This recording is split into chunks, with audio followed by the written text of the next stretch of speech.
चलेगा। देखिए असेंबली में कहीं आता है, कुछ बोलते हैं।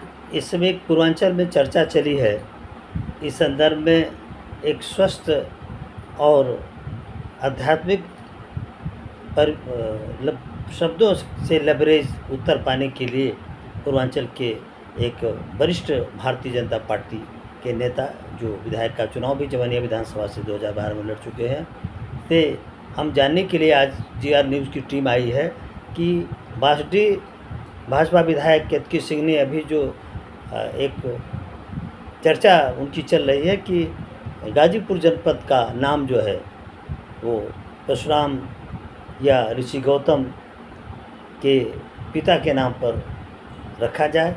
इस संदर्भ में हम जानने का प्रयास करेंगे श्री बालकृष्ण त्रिवेदी जी से कि इसको आप किस तरह से देख रहे हैं और क्या आपकी इस पर राय है।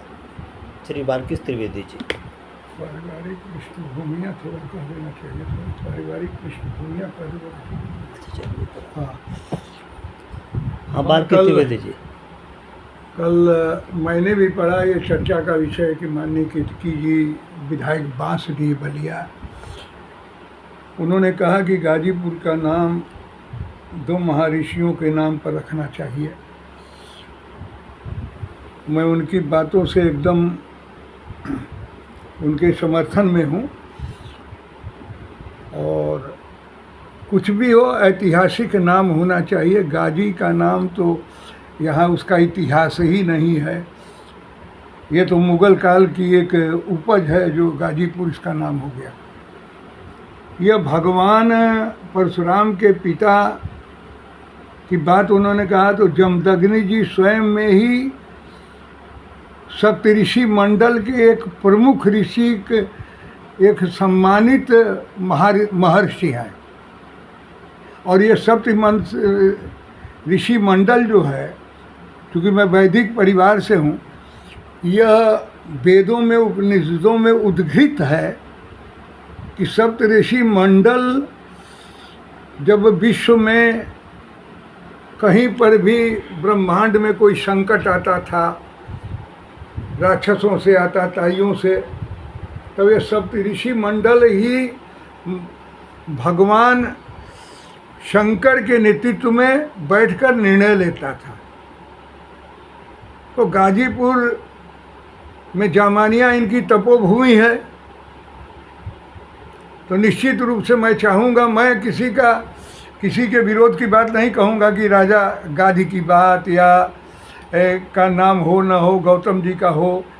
मैं ये चाहूँगा कि जामानिया ही न लीजिए। जमदग्नि चूँकि सप्तऋषि थे, बहुत बड़ा नाम था, तो मैं चाहूँगा कि गाजीपुर का नाम जो है अगर जमदग्नि के नाम पर दे देते प्रदेश की सरकार, राष्ट्र की सरकार, तो भारतीय संस्कृति और सनातन तो एक जीने की पद्धति है, उस हिंदुत्व में एक बहुत बड़ा सम्मान मिलता वेद और उपनिषद के उन सम्मानित महर्षियों को।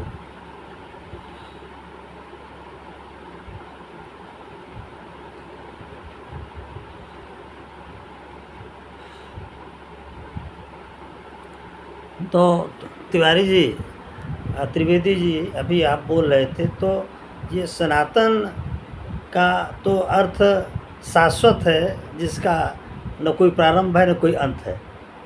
तो ये सनातन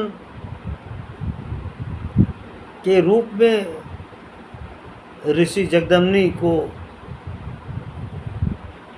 कई 100 वर्षों से, पीढ़ियों से लगातार लोग देखते आ रहे हैं, और इनके ही पुत्र महर्षि परशुराम जी का भी आपके जमानिया में एक भव्य मंदिर है, और इस पर हम चाहेंगे कि थोड़ा सा आप हमारे श्रोताओं को आप बताएं कि ये पौराणिक कथा क्या है, और ये गाजीपुर अगर इस तरह की निर्णय सरकार लेती है तो इससे कोई महानतम कार्य नहीं होगा। इसको आप कैसे देखते हैं, हमारे दर्शकों को बताएं।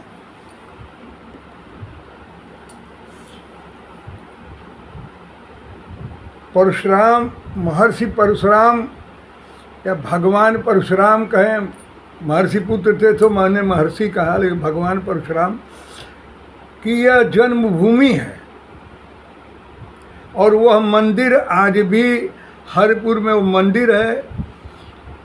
और उस मंदिर में अक्षय तृतीया के रोज़ हम लोगों ने कभी शुरुआत किया था, मंदिर जाना शुरू किया था और कार्यक्रम करते थे। आज यह स्थिति है, लाखों लोग, मैं अतिशोक्ति में नहीं कर रहा, लाखों लोग मैंने इस बार देखा कि लगातार रात को 12 बजे से दूसरे दिन रात को 12 बजे तक महिलाओं की अधिकांश लाइनिंग तो महिलाओं की लगी रहती है। ये आस्था है भगवान परशुराम के साथ यहाँ। दूसरी चीज़, हमारे यहाँ जो भी धार्मिक कार्यक्रम होते हैं, कथा से लेकर के विवाह तक, और पूरे हिंदू में के सभी जातियों में, तो कोई भी पुरोहित जब कार्यक्रम शुरू करता है तो कार्यक्रम में जमानिया नहीं कहा जाता, जमदाग्नि क्षेत्रे कहा जाता है। यह पता नहीं किस काल से है, किस ऐतिहासिक काल से है। चूँकि मेरे बाबा जी ने ऋग्वेद का हिंदी अनुवाद किया और सनातन के बड़े विद्वानों में एक थे, और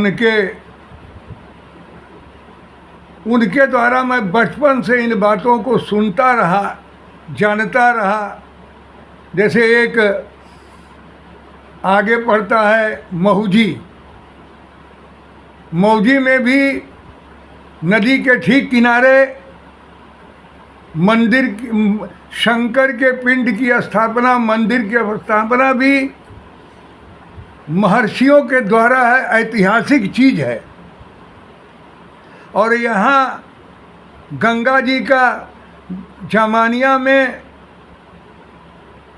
जो पूर्व से पश्चिम की धारा थी, वो धारा पश्चिम से पूर्व की धारा थी, वो धारा सीधे सीधे उत्तर, दक्षिण से उत्तर की तरफ उत्तर वाहिनी।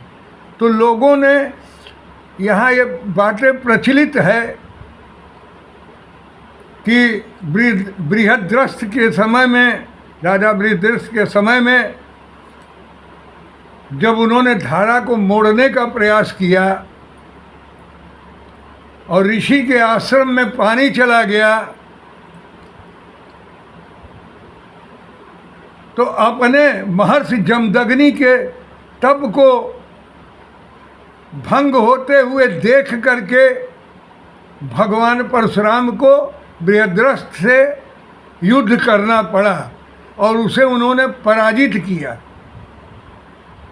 अब मैं ये तो नहीं जानता हूँ कि वो 12 हाथें थी कि नहीं, हजारों हाथें थी कि नहीं, लेकिन निश्चित रूप से जब वेद में, उपनिषद में हर जगह बृहद्रथ का उदाहरण दिया गया, तो उसके बाद शक्ति तो हजारों बाहुओं की रही होगी। सहस्त्र बाहु। तभी गंगा की इस प्रबल धारा को उन्होंने रोक दिया था अगल बगल के क्षेत्र। और ऐसा कहा जाता है कि ऋषि जी के आश्रम भी डूबने लगा था। तो निश्चित रूप से मैं चाहूँगा कि जमदाग्नि जी की तपोभूमि है, जिसमें किसी को गाजीपुर में, जामानिया में धर्म से ऊपर उठ करके आदमी किसी धर्म का हो, लेकिन ये कहता है कि हम जमदाग्नि जी के वंशज हैं, चाहे हमने हिंदू धर्म छोड़ा है, दूसरे धर्म में भी हैं, तो हम वंशज हैं, ये धरती जमदाग्नि की है। इसलिए मेरा अनुरोध है कि पार्लियामेंट में, विधानसभा में अगर ये लोग आवाज़ उठाते हैं, कहते हैं, तो ये कार्य तो उत्तर प्रदेश सरकार को करना है, क्योंकि कार्य करना इतना आसान नहीं होता है, क्योंकि पूरी चीज़ों को चेंज करना, पूरी सरकारी आंकड़ों में भी नाम को चेंज करना, हर फाइल में चेंज करना। लेकिन मेरा निवेदन है कि अगर उत्तर प्रदेश सरकार सप्तऋषि के नाम पर गाजीपुर के नाम को रखेगी, तो यहाँ की जनता को अति हर्ष होगी, सुखद की अनुभूति होगी, आनंद आएगा। बस मैं इससे अधिक क्या कहूँगा। जय हिंद, जय भारत। अभी आप देख रहे थे कि कितना सारगर्भित शब्दों में श्री वी.के. त्रिवेदी जी ने अपने पक्ष को रखा कि शुरुआत कहाँ से है और कहाँ की बात हो रही है। तो यदि वर्तमान सरकार ऐसा निर्णय लेती है तो उसके लिए साधुवाद। और वी.के. त्रिवेदी जी ने जो GR news channel, India public खबर, आइडियल न्यूज़ से बात करने के लिए आपको बहुत बहुत धन्यवाद।